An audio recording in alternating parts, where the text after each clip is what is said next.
All right, Entree Architect community, it's 4 p.m. Eastern. It's 3 p.m. Eastern, which means it means that we're an hour early. It's 4 p.m. Atlantic. That's close. It's close to here anyway. We're so used to Context and Clarity being every single weekday at 4 p.m. Eastern. We're at a special time today at 3 p.m. Eastern. So welcome to the Entree Architect Context and Clarity live session for Thursday, September 23rd, 2021. If you've never joined us before, welcome. Say hi when you get here. Let us know that you're here, wherever here is for you. I come here every weekday at 4 p.m. Eastern. Katharine joins me every Thursday at 4 p.m. Eastern, except today it's 3 p.m. Eastern, for these Context and Clarity live conversations. And we'll be joined momentarily by a special guest. This is our tradition. I'm wondering if we're on Facebook. Excuse me for interrupting, Jeff. No worries.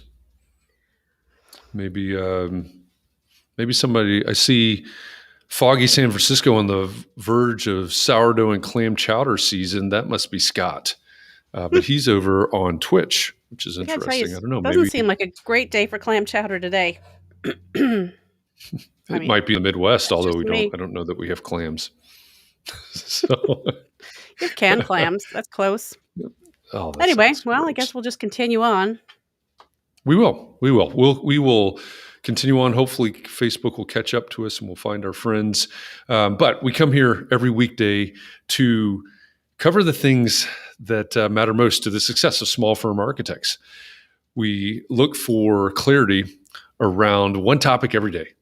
This week, our theme this week is risk management, because our special guest that we're going to talk to is an expert in risk management. Scott says he couldn't get on Facebook. All right. Well, we will, I think we're just going to have to power on. Let me check one thing. Yep, we don't seem to be on Facebook. Okay. Well, we may be Facebook less today. Which just means everyone's going to have to watch the video. Yeah. There's Brian McCartney on LinkedIn. Hi, Brian. So we've got LinkedIn going. We've got Twitch going. Hopefully, or no, Brian's on YouTube. Yep. Okay. Well, technical difficulties. It kind of goes with the day, doesn't it? It does. Maybe those of you that have not been able to get on Facebook that are on YouTube or Twitch could invite everyone from Facebook over to whichever channel you're on. Probably YouTube would be the easiest for everybody, but I don't know. I don't know why Facebook isn't working at the moment, but that's okay. We'll figure it out as we go, perhaps, or they will have to watch the video, the recording afterwards. That's the beauty of what we do. We live stream every weekday. The recordings remain inside the Entree Architect Community Facebook group. On these simulcast days, these live days where we're typically live on Facebook, YouTube, Twitch, and LinkedIn, of course, those recordings remain on their respective platforms. And it's great because we're able to invite an even larger audience to the conversation. You can watch it and listen to it from any of those places. So we'll get started here with our guest in just a minute. I see Leslie over there on YouTube. She's made it over. Nicole made it over to Twitch. Hi, Nicole in Arizona. Glad you're joining us today. I think Nicole and Brian may have special interest in this guest today. They may share something in common with our guest today. So it'll be maybe a little bit of a homecoming. Kurt, welcome back from Flint, Michigan. Glad you're joining us today as well. So with that, and also thank you. Welcome to those of you who are listening to this in the future on the podcast version, on the Context and Clarity podcast. You can find that podcast wherever you consume podcasts. Every Monday, the audio-only version of our Context and Clarity live conversations come out. And then on Tuesday, we have a special episode that comes out. It's sort of it's a little secret. It's a secret thing that we do. As soon as the conversation is over with our Context and Clarity live guest, we invite a guest from our Context and Clarity community, and we break down the conversation. We talk about our biggest takeaways. We talk about what we learned. We talk about ways that we can apply what was discussed in Context and Clarity Live to our own situations, to our own businesses. That is called Context and Clarity Backstage. That podcast episode comes out on Tuesday. So Monday, the live version of what we're doing right now comes out. And then on Tuesday, the Context and Clarity Backstage, where we look for applications and takeaways, that all comes out Tuesday. Wherever you consume podcasts, just look for Context and Clarity, and you can listen to those. And we don't tell you who the backstage guest is. You just have to listen on Tuesday and find out who it is. Somebody from our community. So with that, I see more joining from YouTube. Christian's here on YouTube instead of Facebook. Sarah Lee is on YouTube as well. Let's see. Scott says he got the auto notification from Twitch while frantically trying Facebook. So he went over to Twitch. All right. I don't know what the deal is with Facebook right now. Looks like we may not have those. So if you Scott says Facebook is on. Okay. So maybe we'll have some more joining us from Facebook here shortly, but it's time to get started. We've had our guest in the backstage in the green room for far too long at this point. So I'm going to introduce our guest today, who is a board member and a mentor, a very part-time groundskeeper. Excuse me. He's a podcast host. He is a risk management consultant and the founder and CEO of Black Swan Risk Management. Zach Waters, welcome to Context and Clarity Live. Hey, Jeff. Thanks so much for having me. I love that you threw in part-time groundskeeper. Very important to put that in there. It is. It's one that caught my attention, being a little bit of a baseball fan. So I saw that you said you're a very part-time groundskeeper for the Oakland Athletics. I am, as long as they stay in Oakland, which is not a foregone conclusion at this point. But it's not. No, I actually got to join way back when the Raiders were still here. And the Oakland Coliseum was the only Coliseum in the country that did changeovers, that had two professional sports. So the head groundskeeper was a family friend of mine, and he brought me in just for that period when you would take it from baseball to football or football back to baseball. And it was really interesting from a design standpoint. The groundskeeper had commissioned this tractor trailer to be created to drop the pitching mounds in for the Oakland A's stadium.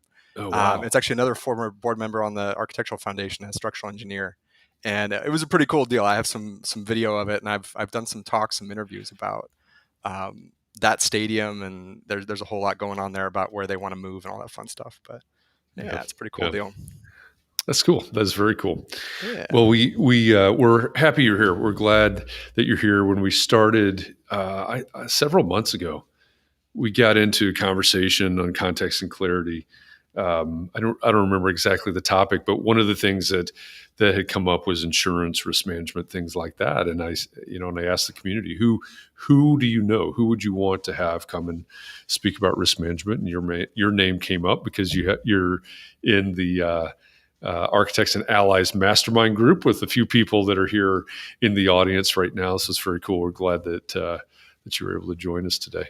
Absolutely. Happy to be recommended. And I see some friends on here. I see some clients on here and some folks that I've interviewed. So I'm really excited. Thanks for setting this up. Yeah, absolutely. So I think the place that we have to start out, because I know that there are some going, oh my gosh, risk management, oh my gosh, insurance, that sounds boring, or that sounds scary, or that sounds whatever. So probably the most appropriate place to start a conversation about this is to ask, what's the craziest risk story you've ever heard? It's a great question. I'm going to go twofold here. The craziest risk story, though there's not a whole lot that I would have done to change it, is I got a call from a client who was on his way to go do a site visit on a project that he was designing. And he had kind of made a vacation out of it. So he was based in San Francisco. He was driving to the northern part of California, and he hit a bear on his motorcycle. And I was the first person he called, and he's like, "Can you help me? Is there any insurance solution to this?" And I was like, "Oh my God, you hit a bear? Like, are you okay?" And he was injured. He was, still alive, and the bear didn't fare so well. we had a heck of a time trying to get that looped in on what amounted to his workers' comp insurance, because that's a disability policy. But we ended up having to send over pictures, and we had to create a file for this whole thing. And it was just like, oh my gosh, it's not something that you typically think about, as you're opening a design practice is, am I going to hit an animal on the way to go visit a site? So the second part, the one that's kind of much more geared towards risk management, is that I had a client, a geotechnical engineer in the San Francisco Bay Area, who was involved in the calculations for the redesign on the Millennium Tower. San Francisco Millennium Tower, very famous project, in the news for all the wrong reasons. We actually did a webinar on this back in May that a lot of folks here were on and is available, but it's leaning. It's a $350 million condo project that had some very famous residents, and it's tilting. And so my geotechnical engineer client was part of the redesign doing the calculations, and we had to hop on calls with Millennium Tower partners and negotiate these contracts, because this was already in hundreds of millions of dollars of litigation, and we were navigating a minefield. So that was the most prominent and most challenging, I think, risk management story I have to date. Yeah, that's both of those are pretty extreme stories, actually. When we're thinking about risk management, I mean, how do you define? So you're a risk management consultant. How do you define risk management for, I guess we'll call architects lay people? I mean, they're not insurance experts, but how do you define it? No, it's a really good question. So first of all, let's build a separation between what insurance is and risk management. Yeah, right? And insurance insurance for an architect is basically, if we think about it, its very simplest form is protection against getting sued. Right? We have liability out there. We've agreed to this thing called the standard of care when we start in practice, and there's a level of liability that comes with that. And there are people out there that might want to bring lawsuits against us throughout our career, and it doesn't necessarily mean it's our fault. That's something that we can get into, kind of the difference between exposure and fault. But we need insurance for it. Risk management is the practice of looking ahead at what the potential pitfalls might be, and then doing the best we can to plan and manage and account for what could go wrong. And so they often get lumped in together. By definition, as a risk manager, we place insurance policies. That's part of what we do. But I've coined what I like to call the 4 S's of risk management for architects and engineers, which would be, what are you signing? What are you seeing? What are you sending? And what are you saving? And so what are you signing would be a contract, right? Tons and tons of our liability comes in the contracts that we sign on a regular basis. What are you seeing? I think about this, construction observation and site visits. Very interesting topic right now in COVID. What are we going out to job sites physically? Are we doing, some of my clients are a part of site visits that are done by a drone or another person on site. There's all kinds of question marks there. What are you sending? This is probably the one that should be keeping folks up at night the most. Not only my email best practices, what am I putting in an email to a client, but also what are my employees, if I have them, what are they sending? And what does our communication look like? This day and age, we text a lot, right? We're close enough to our sub-consultants and the other folks on the project that we're probably using our phones a lot. And, is all of that admissible? Is all of that discoverable if something were to go sideways? Absolutely it is, right? So that's another conversation. And then the last one's kind of the bonus one, which is, what are you saving? How long are you keeping your documents? A lot of us probably know of the architect who has been doing this for 40 or 50 years, and they have a bunch of paper files, maybe at their home office or at their physical office, and they've kept every iteration of every document they've ever created in their life. That's not an amazing practice. It's a great wealth of knowledge. It would be really fun to go through, as somebody who is just interested in design, but from a liability standpoint, it could present a nightmare. So those are the 4 S's: signing, seeing, sending, and saving. It's kind of a breakdown of how I think of the components of risk management for an architect. We did have a question about I think Nicole brought it up because I think you had brought it up during one of your mastermind. So I have a bunch of questions that are related to all those, of course. Okay. But one that I would like to know more about. First of all, I am losing a lot of sleep. This whole week has been less sleep than usual because I'm thinking about a lot of different things that I usually don't think about. So phones. Can you talk a little bit about the phones? We Because can. Yeah, that seems Nicole. to And I be remember Nicole distressing. brought this up. It was a great topic. So what are your procedures around site visits and even around phones if you have employees? Because I would venture that most folks, when they are going out on a site visit, they don't bring maybe back in the day, some folks remember the disposable cameras, right? Those things that you used to buy at the grocery store or the drugstore and send it to a developer and actually have the pictures. We're well beyond that. We went to digital cameras for a while. And I bet there are some firms out there that probably have a specific digital camera and say, hey, if you're going to go to a site, take this digital camera, take these pictures, bring them back, download them, put them in the project file, and delete them, and that's done, right? If you're a sole proprietor architect, you probably have this wonderful iPhone that's got a better camera than most people could buy, and you're like, man, that doesn't seem like a very practical risk management that I need to have a separate camera, right? Can I just go use my phone? Can I take those pictures? Can I make sure that I transfer them in the project file, and then can I make sure to delete them all? That would be the important part, is delete them all, right? If I've seen this go both ways, if this is a tool that you are using the same way that you are using the digital camera and you're getting rid of everything after you go use it, then it's a tool and it would be a lot harder to find it as discoverable.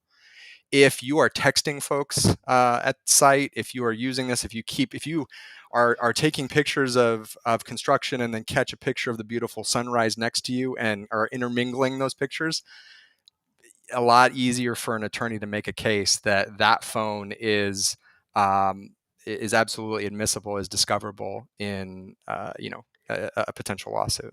Okay, so I'm trying to imagine what else could be on that phone that would be a problem if it were discoverable. Is it just that your phone is taken away for 4 years? You don't have a phone and you don't have any of the other information, or is it?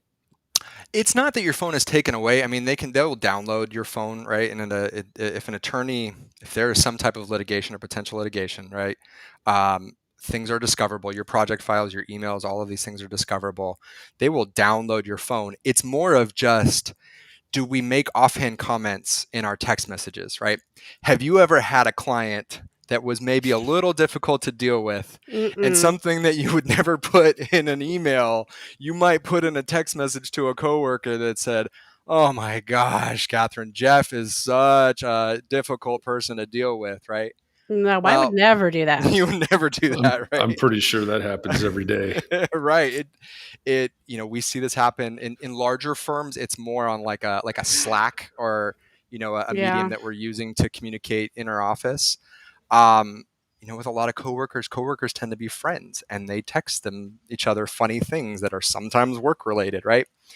Is that in and of itself, does that create liability? Not necessarily, but if I'm an attorney that's trying to build a case and I'm trying to say that Jeff Echols' firm is at fault here, and I have discoverable information and I see that Jeff was saying disparaging things about this client, do I have a case now? Is my case stronger? Yeah, it probably is. So, we venture out of the world of black and white and we venture into the world of kind of legal and building character cases as much as, evidence-based cases. Okay. So that's kind of the worry there. Yeah. So is the solution just to get a different phone and only use that phone for work and never say yeah, that the easiest solution, Nicole and I talked about this. It's like, hey, should I just buy my employees a phone and then just make that a work phone? Yeah, honestly, if it's very easy for you as an employer, if you can afford that expense and it's something that your employees are willing to do, if you say, hey, this phone is a work phone, you use it to communicate with work people, it answers your work calls, you can text contractors and subconsultants on this phone. But this is not your personal phone, and you can take pictures. A construction observation. It's a much easier solution. So, Well, I think that's all fascinating. And going back to the four S's, and we should spend more time on all these four S's, but maybe now we're going backwards, because the saving part of that, you mentioned deleting off of the digital camera, deleting off of the Right. phone, not keeping 50 years worth of hard Right. copies of sketches and whatever. What's the problem? So the minute you said that, I thought about the place where I did my internship. It was a long time ago, but those two of my bosses had gone to IIT, Illinois Institute of Technology, and had Mies van der Rohe as a professor. Okay, so these guys were not young. They'd been in practice a long time, and they totally had all of those, all of those hard copy files. So what's the problem with keeping those, whether it's hard copies or the digital photos or whatever? At what point do we need to say, hey, it's time to get rid of this stuff? And what's the problem with keeping it? It's a good question. So the problem with keeping it is technically it is discoverable, right? So if we're going to go down a rabbit hole here, but there's a statute of repose in each state, and every state is different. Oftentimes, most states are somewhere around 10 years, right? And that means from substantial completion of a project to 10 years beyond that, we are on the hook as design professionals for that project. A lot of times claims will fall in the first 3 to 5 years, and maybe even the first year, depending on what we're talking about. Is it a delay claim? Are we trying to open a school and we missed the first day of school? We didn't open on time. Is that going to be a claim right out of the gate? Yeah, it is, right?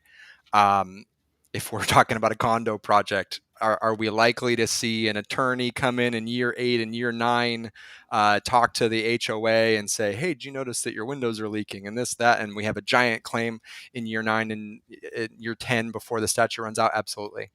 But we also have things like there's the Berkeley balcony collapse that happened out here near UC Berkeley campus in 2015. And there were fatalities in that. And that was past the 10-year statute of repose. But the architect was pulled into that, as was everybody that touched that project, right? So you're going to get named in that because you were a part of it. It doesn't mean you did anything wrong. It means you're going to get named in the lawsuit, though. And all of the documents that are associated with that are now discoverable. If I had a document retention program in place that says my firm, Echols Architecture, only keeps documents for 7 years, and beyond 7 years, we destroy it. It's a written procedure. It's part of our practice. Everybody agrees upon it. And at the end of 7 years, I deleted that. I'm great. If I don't have a written document retention program and it's year 5, and somebody sends me a subpoena and notifies me that they're wanting to talk more about a project I was on, and then I start deleting those project files, and I don't have anything written that says I delete after 5 years, am I in trouble? Yeah, absolutely. Right. So that's kind of the reason to keep it is, it's one, just, for clarity purposes, just to have all of those things, right?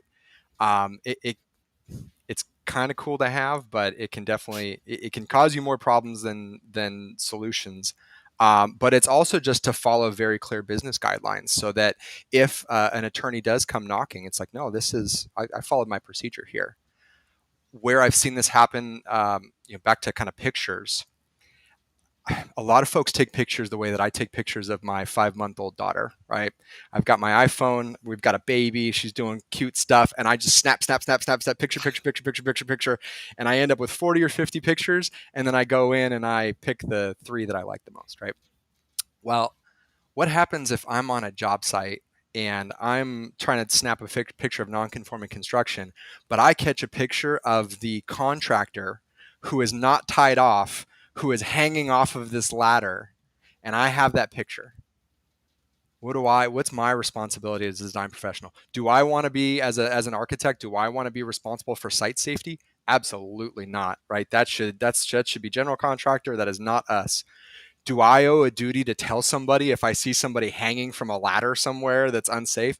Probably, yeah. And if I don't say that, and I have this picture somewhere, and maybe it's one of my junior staff members that took it and didn't know any better, and it's sitting in a project file somewhere, and then some accident happened because of that, I've seen claims come about from that. So it's just like, the easiest way is for us to just be very, very proactive, right? Just have intent behind what we're doing, pictures we're taking, and then delete everything else and say, not my responsibility anymore. We've got a lot of discussion about that in the sidebar about it creates more questions. And I know. So. It does. It certainly does. Yeah. You're right. It is a rabbit hole. Oh boy. Yeah. I heard one recently. I mean, there's so many things I'd like to just change the subject, but obviously that's what we're discussing this whole hour. The seeing thing, I heard about I don't know if it's an urban myth, but I heard about an architect being sued because the architect lived across the street from a construction project where things were going wrong, and the architect never reported anything out of the ordinary. Interesting. I've not heard that. I will say that each one of those four, and I know I'm seeing some comments that said, can you repeat them? So they were signing. What do you sign? You're signing contracts. What are you seeing? We're thinking about construction observation, being on site, doing site visits. What are you sending? You're sending emails or your correspondence with your clients and subconsultants. And then what are you saving? What documents am I keeping? The seeing the construction observation and site visits is very closely tied to the contract, right? What have I agreed to in contract? Have I agreed to site visits? Have I agreed to a certain number of site visits? In my scope in the contract, what have I agreed to? Have I said not only what I'm responsible for and what I'm willing to do, but what I'm not willing to do? And have I said what are additional services and what those will cost? That's a great way to have belt and suspenders and say, hey, this is my contract. I will be doing A, B, and C, and the fee for that is this. Additional services would be, QRS, and then things that I will not be doing under any circumstances are X, Y, and Z. That's a very, and this is where we need to talk about attorneys. And I am not an attorney, and I do not play one on the internet. Did not go to law school. I work with some excellent attorneys that work nationwide. And if you want to chat about that afterwards, happy to offer introductions. These folks do discounted rates for smaller firms and firms through me. Always great to talk to an attorney. And if there's one takeaway, if you only hear one thing I say on this, it would be spend, a few $100s, get an attorney to kind of walk through a few risk management plans with you, and specifically look at your standard firm agreement, right? The agreement that you want to get signed by your clients, assuming that you're not going to work on a big project where you're signing theirs. If that's an AIA templated document, then get the attorney to make it yours, right? AIAs, I saw that was a question down the road, which is, should I use AIA documents? Absolutely, but realize they're templates, right? Those are not meant to be here plug and play. Those are meant to be take it and make it your own, and understand when you're seeing it from the other side, they've probably taken it and made it their own as well. So, backing up to your question, which was, if I'm an architect, if I'm living across the site, could a really good attorney make that work if there was some negligence for the design professionals? Yeah, maybe, but I'd really like to see that architect. I'd like to see the contract that they signed. I'd like to see what we think the expectation is. Did it fall within the standard of care? Right. Well, this is just a neighbor. This wasn't even the person's project. They were just like across the street from this construction project, and they saw whatever they saw. And I don't know. Details are important in this, but I don't know. I'm just going to be always looking at my phone all the time. I don't see anything. I see nothing. I'm just texting people about other people I work with. That's all I'm doing. There's a parallel to be drawn here. My wife is in the medical field, and she's a physician assistant. And I asked her one time, if you were walking on the street and you saw somebody having a heart attack or doing something along those lines, would you stop to help? And this is a really interesting, tough question, right? Because she does orthopedics. She doesn't do heart surgery. She went through training for it years and years ago and has not had any training since then. But if she stops to help, is she basically elevating her standard of care? Is she now kind of on the hook for something because she has medical training? Absolutely. It creates a very interesting situation. And I don't have a good answer for you as to whether or not that's right or wrong or should be or shouldn't be, but it creates a very interesting situation from a liability standpoint, right? And it sucks. It's just, it's kind of the way our world is, unfortunately. Yeah. Well, I'm sorry, Jeff. I just have to ask this question that's on everyone's mind, I'm sure, that Christian wants to know, do you have a clone in New York? Or do you serve clients there, or I Massachusetts, serve clients in or New York. I don't have a clone. We definitely have goals to expand somewhere down the road, but right now it's me and a few folks that are doing the whole deal and making it work. the whole country? We do serve the whole United States. Yeah. So Okay, well, that's yeah. interesting. All right, that's all I have to say right Well, now, Jeff. Yeah. but that's a good question. If we expand that out too, because there are differences, obviously, the United States being the United States, there are Mhm. differences from state to state. So you're There in are. California, Right. Christians in New York. Mhm. Uh, Maybe a more extreme example, I'm in Indiana, and California and or New York certainly have more restrictions and things than Indiana does. So how do you know, even if you're a sole practitioner, Mhm. not necessarily that you're wanting to open an office in Indiana and California and New York, but maybe you have a cousin that has a project Mhm. in a different location. How do you evaluate, what you need to think about and what you need to know in that new location, Right. with everything being so different from place to place? It's a wonderful question. You have a really good attorney that you find, and you call them up, and I can introduce you to those attorneys that are only specialized in architects and engineers. And what you'd be looking for there is, in this new state that I want to practice in, what is the civil code, right? What is the protection legally from that state for an architect or an engineer? And the civil code has a lot to play into when you sign contracts with indemnifications, right? It has a lot to play into what the standard of care is when you're signing that agreement. Again, not an attorney. I'll always throw the disclaimer out there, but we want to make sure that we are operating under the standard of care of that specific locale, right? What would a similar disciplined individual do in similar circumstances on a similar project type in a similar place? So I want to make sure if I am designing something in Indiana, that I don't want to be held to the standard of care of San Francisco, California, because San Right. Francisco, California has earthquakes, right? And we've got a whole bunch of different things that you need to factor in when you're building a building because of earthquakes. Not as big an issue in Indiana, right? I want to be held to that standard of care. And also, I want to make sure I'm held to the standard of care of my peers so that I'm not held to the standard of care of a professor.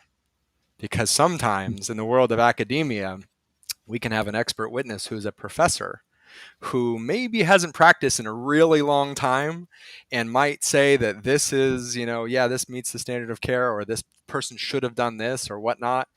And in practical, we talk about academic and practical. In the practical world, you're like, man, that's not reasonable, right? It's just not how we do it anymore. It's not, so if I'm going to sign a contract, I want to make sure that what I'm agreeing to is very reasonable. We cannot demand perfection. It does not exist in design. And I want to make sure that who is going to judge that reasonable are my peers, right? The folks that I compete against, and hopefully I'm friendly with them. But I want to know that if I'm an architect, I'm going to be judged by other architects in my state or city, right? I'm not going to be judged by some architect, sitting in an office somewhere, or some professor that teaches architecture. That's interesting. Absolutely. Everybody's asking for a list of attorneys. I know. Absolutely. I have that list of attorneys. I'll gladly put it together. Sorry about that. Didn't mean to post that one. So, as a risk manager, Christian wants to know, do you have liability? I do. And somebody asked earlier, do I carry errors and omissions insurance? Absolutely. Professional services, right? I'm as good as my word, and there are times when I could do or say something that might be an error and omission on my part, and so we have insurance for that, just like an architect or an engineer. And in my world, it would be, this is a big one right now, not offering cyber coverage, right? Cyber insurance claims for cyber for attacks online, whether that's social engineering or anything related to that, are increasing hundreds of percent, actually, especially since COVID started. And there is a whole world overseas of what we would almost call a mafia type gathering of people whose sole job is or sole idea is to hack into businesses, and not just large businesses, not just the ones that you see on TV, the Targets and the Equifaxes and those ones. Reasonable size, architecture firms, 20, 30 person architecture firms, sole proprietor architecture firms. And so an error and omission for me would be, I'm insuring Jeff, and we'd go through risk management and we get his professional liability all sorted out and the every coverages, and I don't offer cyber. Jeff gets hit with a cyber claim and says, Zach, you never offered this to me, right? He's right. So something to keep in mind. But yeah, I'm held to the same rules. Wow. That that brings up an interesting point, because you're talking about cyber, which is not new.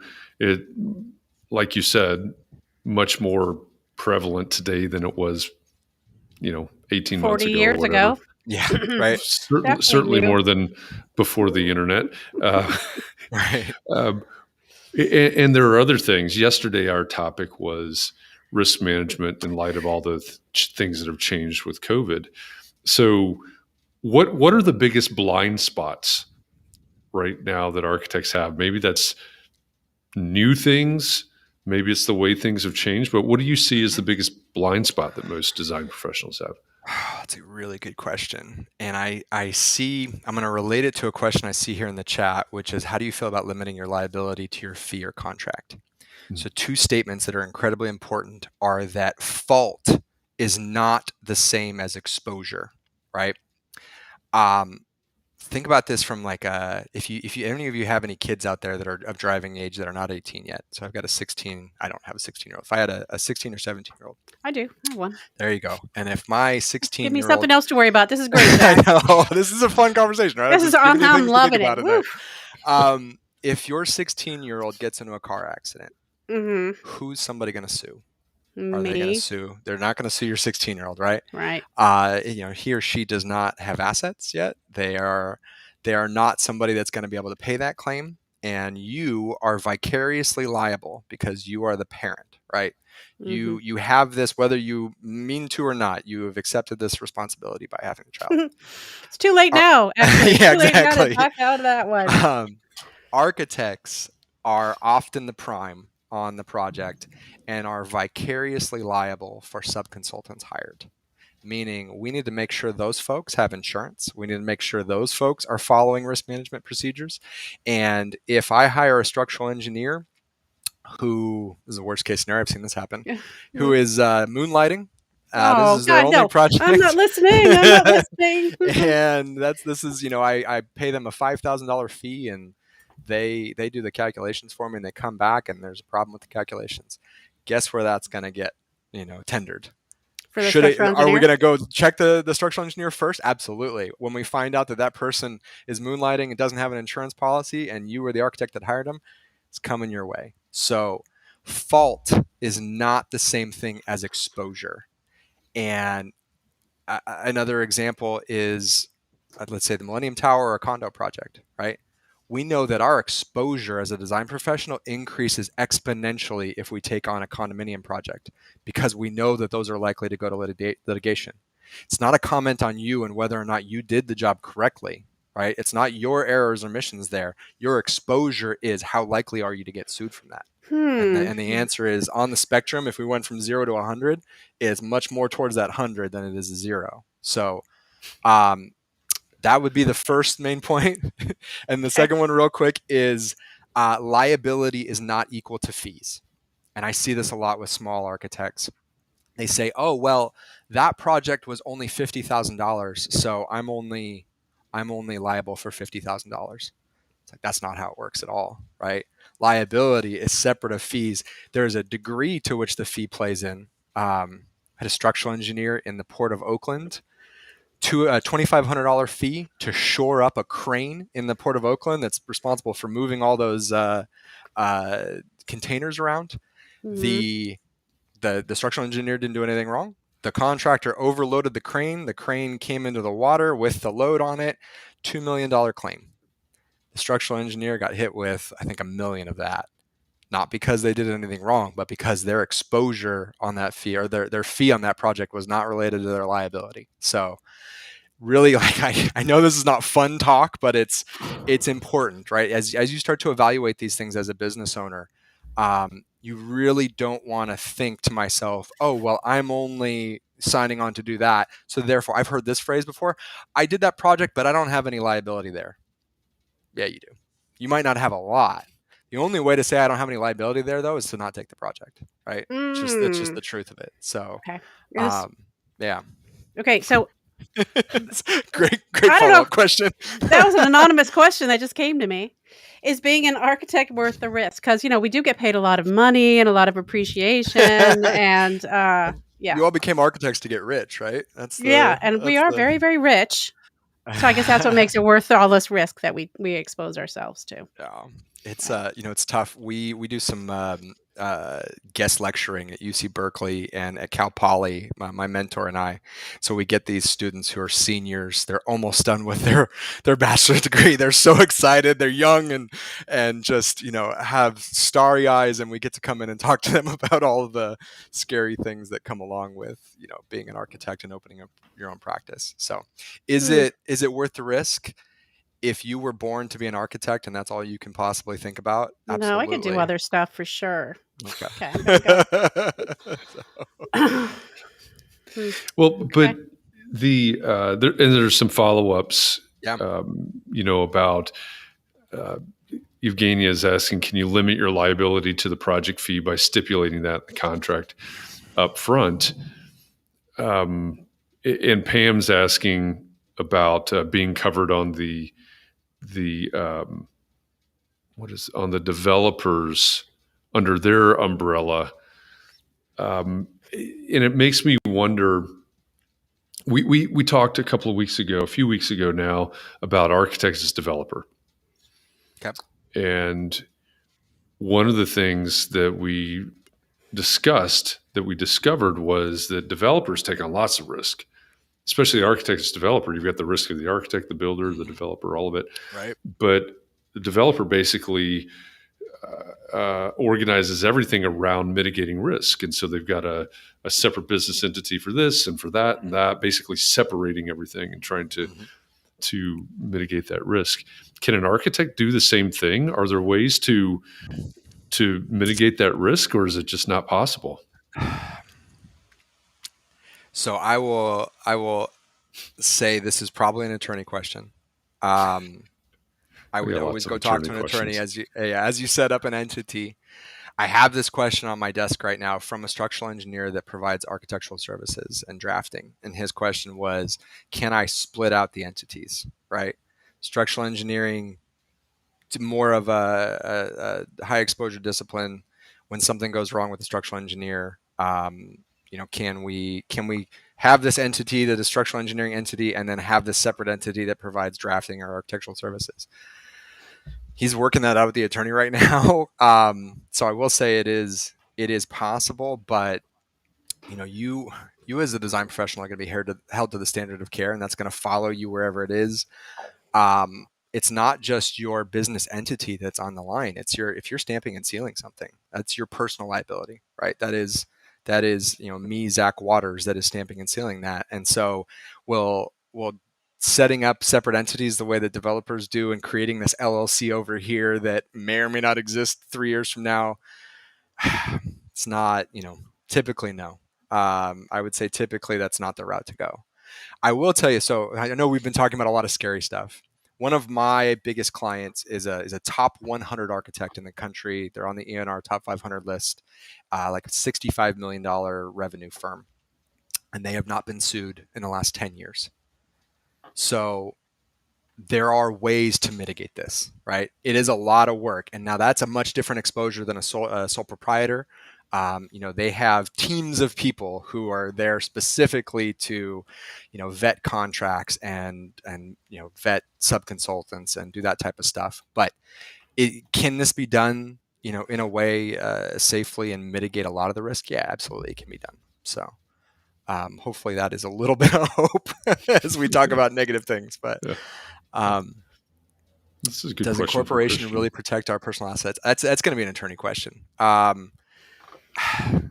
like my to attorney say usually says no. Yeah, My I'd like attorney to say, says no. Yeah, it's an attorney question. I'll leave it at that. Boy. I'm thinking, what else can I do? I see Scott can't do anything else, and I guess he's stuck.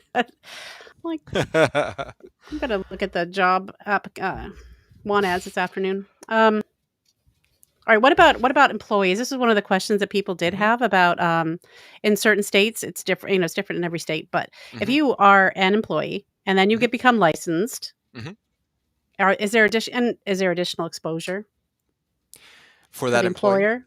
Yeah, for the employer when the employees become licensed. She's asking both. Yeah, both. I mean, I would say both. Sure. I mean, when you become licensed, you're agreeing to that standard of care, and when you stamp and seal something, you're putting your own personal liability out there. Now let's back up. This is all what in the world of possible, right? What could somebody do this? Yeah, absolutely. Do we see it very often? No. This is what insurance is for, right? The beauty of having insurance should pay for two things. Professional liability insurance for an architect should pay for the attorney to defend you if anything goes wrong. Meaning somebody brings you a subpoena, somebody names you in a lawsuit, somebody does something that comes after you. You have this insurance, and that's meant to be to pay for the attorney to be able to help represent you, give you advice, walk you through the situation. And then if there's a judgment against you, if you're found at fault, whether that's a percentage, if there is some type of a judgment against you, then the insurance will pay for that as long as it's a covered claim, right? I upheld or I failed to meet the standard of care, and it was agreed upon that this was my fault, and I owe $50,000, to make it right. The insurance company will pick that up. So insurance is readily available proceeds, right? Could we as a sole proprietor architect not buy insurance if we're not being required to have it? If I only do high-end residential and I'm only working on, out here in California, it's like $2 million homes, right? And none of those clients are requiring me to have insurance. Do I need to have it? No. You could self-insure, right? You could say I have X amount of money in the bank and I will pay for my own attorney. And if there is a judgment against me, then I'll pay for it out of that money I've set aside. That's absolutely a possibility. What the reason people like insurance is that it makes this nice, very neat thing. When this happens, I go talk to this insurance company and say, hey, you deal with this. So that does make me feel a little better. Good. Because I do pay for my insurance. So Sarah Lee wants to know if you have a book or a guide on how to mitigate the risks in architecture. So that's a great question. So what I do have that's available to anybody, we have a contract review guide that we wrote with an attorney. I co-authored this with an architect specialist attorney. And that's got kind of 8 clauses that you should go through, very bullet pointed, meant to be as a reference, easy to read. This is what it is. This is why it is. This is what you should do. The next one we are working on right now is a contract negotiation list. So when your client is requiring you to have insurance, I see some crazy stuff. And this is a lot of what I'm spending my time on right now. And I see it in 2 compartments. I see it where the design professional, the architect, is getting treated like a contractor. And they get these agreements that says, contractor will do this, this, and this. And we're like, no. You're not a contractor, and there are some really serious differences between contractors insurance and architects insurance. And so we need to, it's not even worth redlining that contract. That's a start over. We need to send this back to your client. And that means your client does not understand the difference, and that's okay. But, we'll either help them, we'll provide them with a template that fits better, or in some cases it was just a mistake. They sent you the wrong one. The second thing that we do a lot is we negotiate down insurance requirements. Yeah, vendor is even worse, Christian. We negotiate down insurance requirements because in response to increasing liability in construction, the developers, the owners of projects will put these onerous numbers out there and say, Mr. and Mrs. Sole Proprietor, I need you to carry $5 million of professional liability insurance. Yeah. And you're like, what? Like, I've had $1 million. I've had $1 million for my entire career. You want 5? Sometimes we can make that work. A lot of times it doesn't make sense. Sometimes it's just they're asking for obscene numbers. I got one in today on Monday for our really large client. $50 million in general liability insurance. And I was a one word answer back to the question, or back to the client, which is why. We talk. I will hop on that call and walk through that with the client. I want to understand where you think our exposure is $50 million on general liability. It doesn't make any sense. And what that tells me is that they're just sending these requirements down, right? They're sending them to everybody, and they're going to see who signs them. And sometimes they'll negotiate. Now, there's entities out there that will not negotiate. Government clients, often you're not going to get negotiations. Depending on how the size of the client and the size of your firm, if you're a sole proprietor trying to negotiate with a much larger firm, you're at a disadvantage, but it can be done. So sometimes just, going back to the client, here's a contract negotiation tip as an architect. When somebody sends you a contract, you'd say, hey, let me take a look at this. I'm going to go run this by my subconsultants and make sure they're okay with it too. And that's basically your leverage to take it to your structural engineer or whoever, your lead consultant, whoever you're going to use on the project, and say, would you sign this? And have them review it and say, no, absolutely not. That's a really nasty contract. Now you're going back to your client and you're saying, hey, I'd love to take this project, but I ran this by my three best subconsultants and nobody's willing to sign this. What can we do about it? Right. And now you've got a little bit of leverage. So we're trying to write a guide, which is kind of questions and responses to negotiating contracts, because it's one thing to know what you should sign. It's another thing to say, hey, can I get this removed? What, we've danced around insurance a lot, touched on it a little bit. What are and I know this is open-ended, mm-hmm. but we've got liability. Mm-hmm. We've got E&O. Are those exactly as professional liability and E&O? Are those the same thing? Good question. Yes. Professional liability is now the new term. It was called errors and omissions insurance, which is where the E&O comes from. If you're going to get a contract, you'll often see it will say architect needs to have 1 million of errors and omissions or professional liability insurance. And then it might say they need to have 1 million, 2 million of general liability insurance, and 1 million of workers' comp insurance, and maybe 1 million of auto or 1 million of auto liability, non-owned and hired insurance. That would be a typical contract. So the big one in there, the one that we spend most of our time talking about, is the professional liability insurance, right? It's that E&O, and that's going to cover that policy. We said it's there to pay out two things. It's there to pay attorney's fees, and it's there to pay judgments against you. It should cover, in the policy form, if you go read that 100-page document, it should cover bodily injury, it should cover property damage, and it should cover economic loss. And that's the big one. Economic loss is like missing deadlines. It's consequential damages. It's a lot of things that we think of when we're at fault and we need to go redesign, but now we've pushed the deadline of the project back and the contractor can't come back and do it on time. And now instead of getting this done by October 1st, it's going to be February of next year. If that's a judgment against us, that's often going to be economic loss. But the bodily injury and the property damage are really important, because if something that we designed fails, somebody could get hurt, or property could be damaged. So in really inexpensive policies that you can see out there on the internet, sometimes they're excluding the bodily injury and or the property damage. So that's always something to be aware of. I'm not opposed to a sole proprietor architect who says, hey, Zach, I love what you're saying right now, but man, I don't need anything about what you do. I see insurance as just this necessary evil, and I just want to be able to have it, to present the certificate to my client.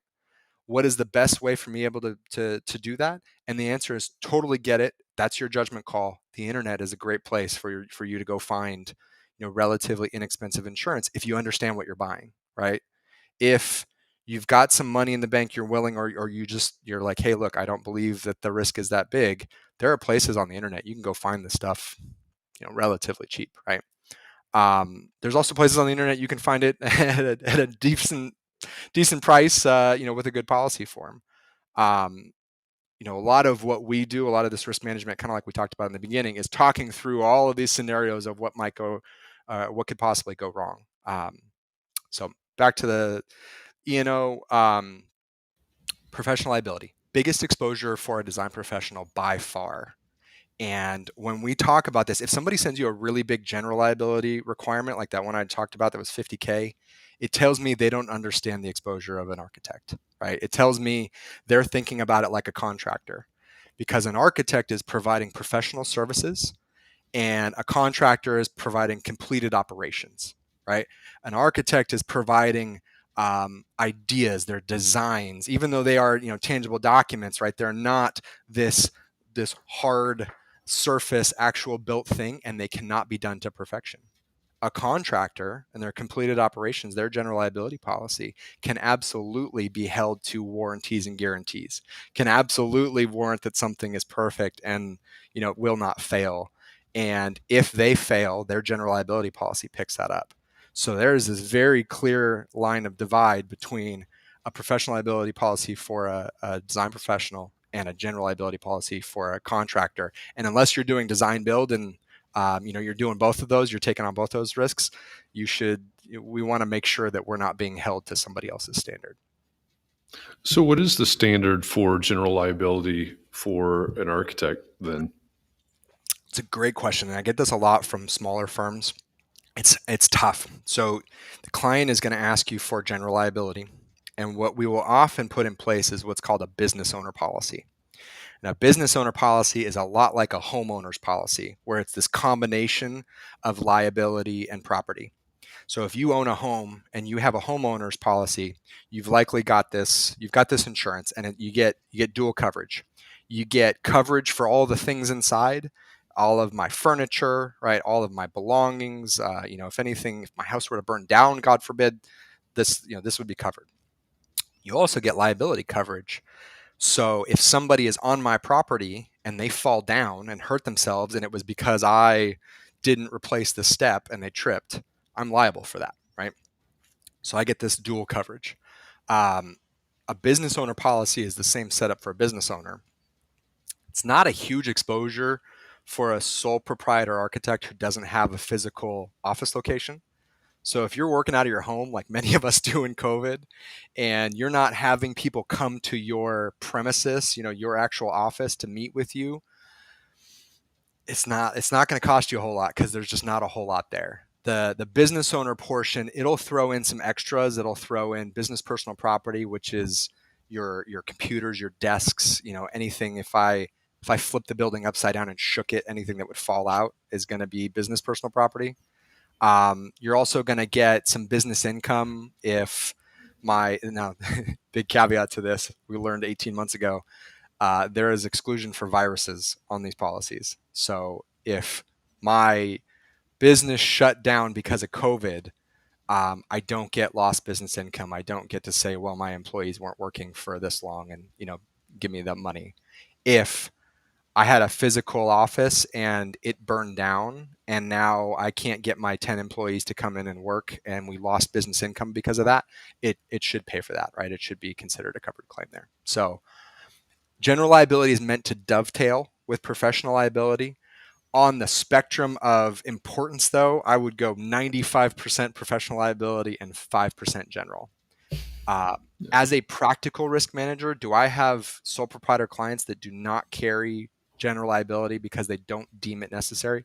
Yeah, I do have, and we have that conversation, and it's completely up to them. But it's just, as a smaller firm, it's just not that big an exposure. So yeah. That's a great explanation. We could keep going on this, I think, for about 6 or 7 hours. No, I don't think so. I think we've heard enough. Yeah, Katharine's going to wig out if we do. Sorry. But these are important conversations. They really are. So I guess maybe the way to wrap it up is by asking, what's the one or two best tips that you have for small firm architects out there when they're thinking about risk management, insurance, contracts, all of these things that we've been talking about? Gotcha. One of the services I love to provide is I team up with one of the attorneys that I know really well, and at a very discounted rate, the attorney will write your standard firm agreement or adapt it from an AIA template.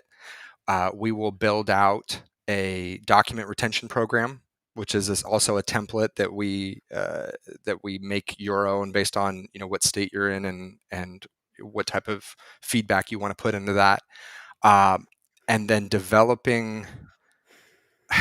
You could call it kind of QA, QC, quality assurance, quality control. You could call it just some general guidelines for this is stuff that I won't put in email. This is stuff that I will save, and this is how long I'll save it. These are things that I will do on a site visit, and these are things that I won't. And they don't have to be perfect, but just having the intent of knowing that this is what I signed up for, and not letting my scope creep on a project, right? That I have clients sometimes who called me and said, Zach, when I signed on for this project, it was a $10,000 fee and I was only supposed to do this. And now it's like $250,000 and I'm the architect of record. And, I got all this. So like, what do I need to do? And it's like, oh man, we need to get a new contract in place is what we need to do. Right. We need to use our contract. It's the best place to start. The best places, as a plug for great attorneys out there, the best place to start to limit your liability is to have a nice tight contract that says what you will do, what is extra, and what you won't do.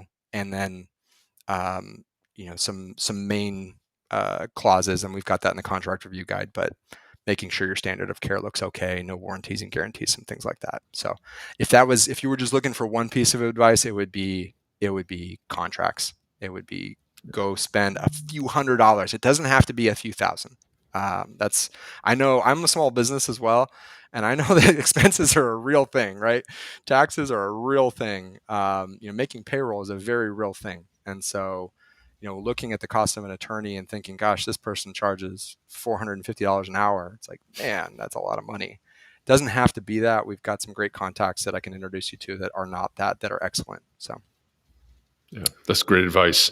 And, and that goes out to, we have people that have been in business for quite some time, but we also have a lot of, since COVID, new firm owners. So we really appreciate you coming on and sharing all of this. And I encourage everybody, whether you're listening to this in the podcast version in the future, or you're watching now live, or you find the recorded version on YouTube or wherever, reach out to Zach. Look for Zachary Waters, but reach out to him on LinkedIn. Go to his website, Black Swan Risk Management, and use him as a resource. Hire him to help you out. And Zach, we really appreciate you coming on and joining us and sharing all of this today.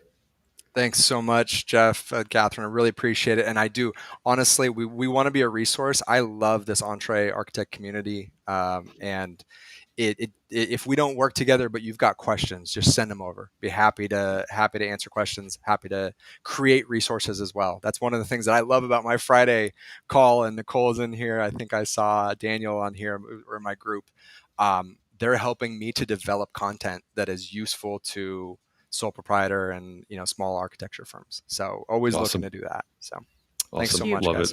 Do you have time for all of us, Zach? Can you take all of us on as your client? We'll be getting a lot of calls, I think. That's okay. We'll make it work. We're needing to hire somebody. You're still open, right? I can call you after the show. I'll call you after the show. Okay. Absolutely. Yeah, there you go. That's a great question too. All right. With that, thanks, Zach. Thanks to everybody in the audience today. We appreciate all of you. Lots of great questions. Sorry we couldn't get to all of them, but we have an hour to have this conversation. But the great thing is that no matter where you're viewing this, all of these comments remain here as comments on the recording. So you can continue the conversation wherever you are. So please continue that and using this as a resource. And with that, just a little heads up, we'll be back again next week at our normal 4 p.m. Eastern time slot. Again, we're just making accommodations for Jeff today at 3 p.m. because I've got to run off here momentarily to go speak at this conference. But we'll be back at 4 p.m. Eastern next Thursday, and our guest next Thursday will be Pat Flynn. Started out as an architect. Now he has built the smart passive income empire, I'm going to call it. He's a huge fan of Back to the Future, so keep that in mind for next week when we had Pat Flynn on. And so we're going to be talking about passive, yes, the movie, the franchise. Yeah. Yep. Yeah. So we'll talk about passive income next week.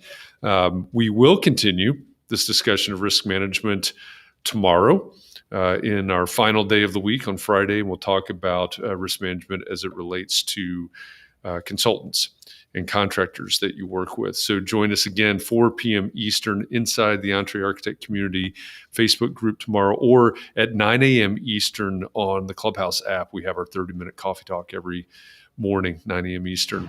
Same topic, both places. So again, thanks to all of you. Appreciate all of you. Take a little bit of time to relax tonight, breathe a little bit.